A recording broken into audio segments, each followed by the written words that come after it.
This is Holly with voiceofthewoodlands.com, and I have Silvara Shea, who is a local talented country artist, on the line today. How are you? I'm doing good. How are you? I'm doing very well, thank you. So I actually received your CD and listened to it. I got it at the Conroe Cajun Catfish Festival recently, and you've got some really great tracks on your first CD. Thank you. Thank you. We really tried hard to put something together that's going to be fun, but it's not too out there. You know what I mean? Right.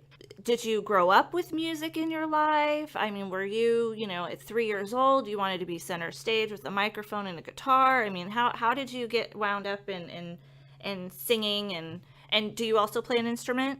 A little. Okay. Well, I grew up when I was a little kid.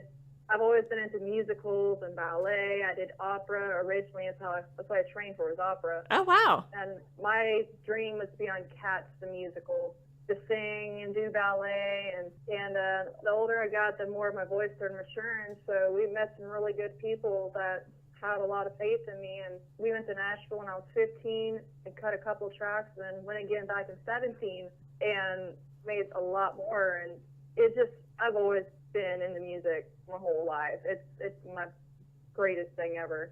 That is very cool. And I was told a little story by your mom about the day you landed in Nashville. Oh my Lord, I almost broke her hand.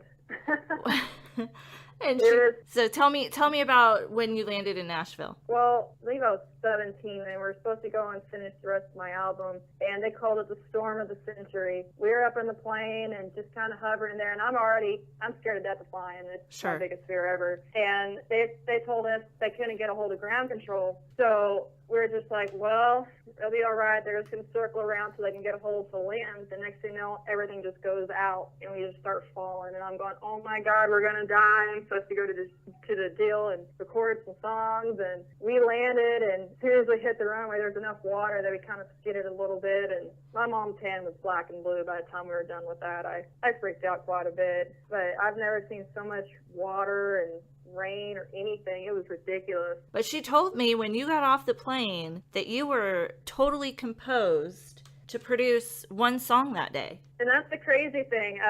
I prayed to God a whole lot during that time, and as soon as we got to the studio, the first song I did was Strong Enough to Cry. Mm-hmm. And I have to tell you, when you're feeling real emotional and you're really in that zone, I mean, it literally one take, I got up there and it came out beautifully, and that was just me pouring my soul into that song right there. And I can sense it when I hear it too. Absolutely. So you've got 12 tracks on your latest CD, which is entitled "Hold On Cowboy." Again, guys, this is Silvara Shea. So that's your latest album, and you're looking at, right now you just took a break to get married and start a family. Yes, ma'am. So tell me about your little children. How many? I have 2. Okay, and how old are they? My son just turned 2, and my daughter is 7 months. Oh, this is fun. Yes, ma'am. Fun times.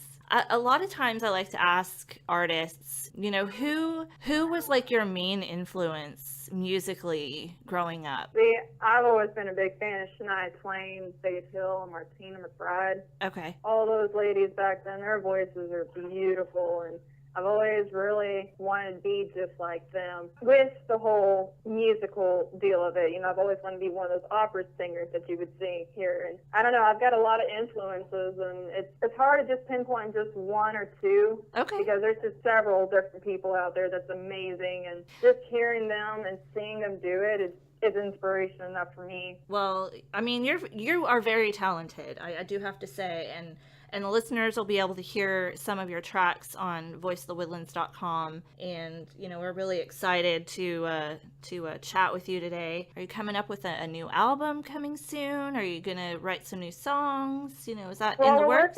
We're working on putting together some more songs and to go back to Nashville sometime the next year or so to make another album. I'm working on getting a little band together to start booking some shows and travel across Texas. Okay, well, if that happens, you need to let me know, because I know a couple venues out here. I definitely will let you know. Yes. Yes, yes, yes. And then we can do an in-studio interview as well. That would be awesome. That would be awesome. So if listeners wanted to learn more about you and your music, where would a good spot for them, social media wise or website, or where would they go to learn more about you and your music? I have a Facebook page, Silvara Shea. Okay. And then you can always go to my main Facebook, Silvara Shea Lawson. Okay. Basically, that's where I do everything. I'm working on putting up a website right now, but I'll definitely send you more information on that one. But definitely Facebook's the best way to get a hold of me. Perfect. All right. Well, I know I've been following you on Facebook, so I do it on my personal page, and then I do it on our Voice of the Woodlands page. One last question that I have for you, is there one particular song on your CD that it's your absolute favorite, or are they all your favorite? I have to say, I love all of them. There's one when I was 15. It's called The Heart Will Not Forget, and it talks about Alzheimer's, and just throughout the whole song, the words and lyrically, it's absolutely beautiful. It's one of those heart-wrenching songs. Did you experience some stuff with Alzheimer's? I had a really good friend of mine. Okay. It's actually one of my mom's friends that experienced it, and it was heartbreaking to see it.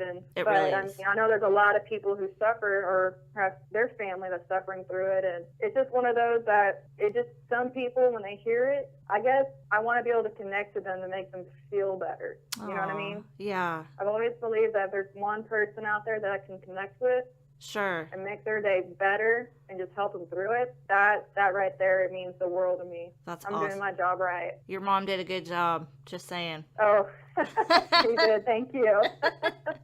Do you have any, one thing that we like to do here at the station, we love to give back to the community, and we like to support local nonprofits and things like that. Is there any kind of nonprofit or some sort of thing in your life that just speaks to you? Well, I'm actually a manager over at this bar here in Angelo, and we like to give back to our community all the time, whether it's a charity or it's just to help friends out. We actually have a big benefit coming up this coming Saturday.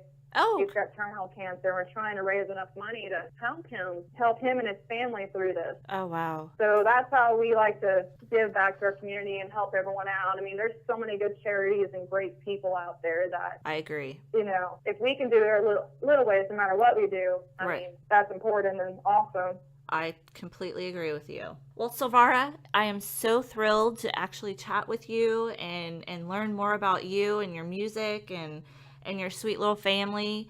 I look forward to seeing you soon out here near the Houston area perform. And, I really thank you for your time and look forward to seeing you again soon. I really appreciate it. Thank you very much. I look forward to coming down and hanging out and talking with y'all some more. Yes, that would be awesome.